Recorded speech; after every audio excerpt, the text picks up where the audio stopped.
તો સુરતના અડાજણ વિસ્તારમાં નકલી જાલર ઝડપાયો છે। જાલના જાલર તરીકેની ઓળખ આપી અને પૈસા પડાવનાર આરોપીની અમદાવાદ ઝોન 2 એલસીબીની ટીમ દ્વારા ધરપકડ કરાઈ। ઈસનપુર વિસ્તારમાં રહેતો આરોપી રાજ્યમાં બનતા ગુનાઓ અંગે ન્યૂઝ ચેનલમાં પ્રસારિત થયેલા ક્રાઇમને લગતા એપિસોડ જોઈ અને પોલીસ સ્ટેશનમાંથી પોતાની વકીલ તરીકેની ઓળખ આપી આરોપીની માહિતી મેળવ્યા બાદ આરોપીના સગા સંબંધીને ફોન તરીકે ઓળખ આપતો હતો।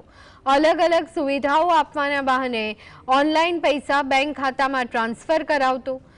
આરોપી માત્ર કીપેડ મોબાઈલનો જ ઉપયોગ કરી અને ફોન કરતો હતો। પોલીસે હાલ આરોપીને સુરત પોલીસને સોંપવા તજવીજ હાથ ધરી છે। એમણે આ આરોપી જે છે એને ઝડપી પાડ્યો હતો। આરોપીનું નામ છે રાજેશભાઈ નરેન્દ્રભાઈ ત્રિવેદી કરીને એમનું નામ છે। એ મૂળ સુરેન્દ્રનગરનો રહેવાસી છે, પણ હાલ ઈસનપુર અમદાવાદ ખાતે રહે છે। આ આરોપીની ત્યાંથી કબજો લઈ અને સચિન પોલીસ સ્ટેશનના ગુનાના કામે એની ધરપકડ કરવામાં આવેલી છે।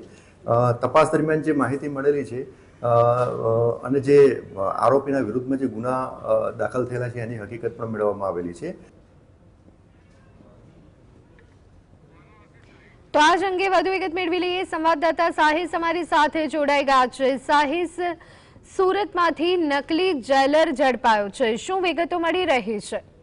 બિલકુલ, જે રીતના આરોપીને પત્નીને ફોન કરી જેલમાં સુવિધાના નામે પૈસા પડાવનાર નકલી જેલરને જે છે તે પકડી પાડવામાં આવ્યા છે। ગુજરાતમાં નકલી પોલીસ અધિકારી, નકલી આઈએએસ અધિકારી ઝડપાનો સિલસિલો યથાવત જોવા મળી રહ્યો છે। ત્યારે અમદાવાદ લોકલ ક્રાઇમ બ્રાન્ચની ટીમ દ્વારા નકલી જેલરને જે છે તે પકડી પાડવામાં આવ્યા છે। જેલમાં જે આરોપીના પરિવારને જેલર તરીકે ઓળખ આપી પૈસા પડાવવાનો ગતિઓ આરોપી જે છે તે પકડાયો છે અને હાલ અત્યારે સચિન પોલીસ દ્વારા તપાસ પણ શરૂ કરવામાં આવી છે, જેની પાસેથી અલગ અલગ 6 જેટલા મોબાઈલ ફોન તેમજ બેંકના એટીએમ સહિતનો મુદ્દામાલ જે છે તે પોલીસ દ્વારા કબજે કરવામાં આવ્યો છે। આરોપી રાજેશ ત્રિવેદીની પોલીસે પકડી પાડી તપાસ શરૂ કરી છે। જી આભાર સાહિસ સમગ્ર માહિતી આપવા બદલ।